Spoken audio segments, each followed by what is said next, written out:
Sous un ciel nuageux, la machine se déplace dans une vaste vallée et fait des allers-retours. Il s'agit d'une séance de repiquage motorisé du riz.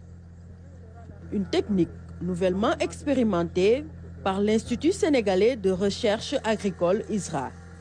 Elle facilite le travail en remplaçant le repiquage manuel. Bon, vous savez, avec la machine, vous faites un repiquage en ligne.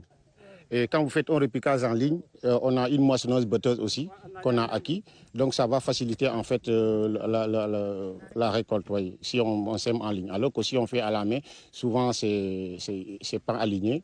Et quand on fait la récolte, souvent c'est très difficile. En plus de l'allègement des tâches, cette pratique réduit le temps de travail. Bon, manuellement, pour toute la station, on faisait au moins un mois entier pour repiquer la station. Oui, mais avec cette machine, on pense que cette année, on peut au moins en 2 semaines terminer tout le travail. Avec ce type de repiquage, les pépinières sont faites d'une façon particulière. Le mode de pépinière sur les palettes, ça nous permet en fait d'utiliser la machine. Avant, on faisait les pépinières comme les paysans, c'est-à-dire en terre, en pleine terre.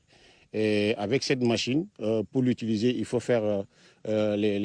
utiliser les plateaux et ça va nous permettre quand même de pouvoir l'utiliser. Sinon, si on met les trucs directement au sous-sol, ça sera difficile. Alain Sagnan est le seul technicien formé à la conduite de cet engin. Une manœuvre qu'il trouve facile.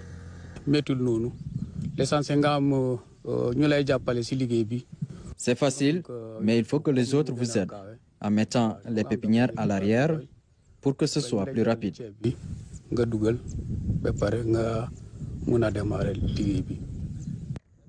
Comme pour satisfaire notre curiosité, Alain met la machine en marche et explique les différentes étapes. Ça, c'est la vitesse. Ce levier remonte la barre et la redescend. Dès que tu mets les pépinières, il faut que le levier soit complètement au sol, sinon ça ne repique pas.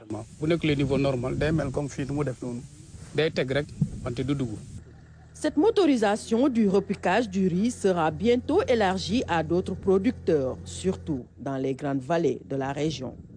Un pas important vers l'autosuffisance en riz.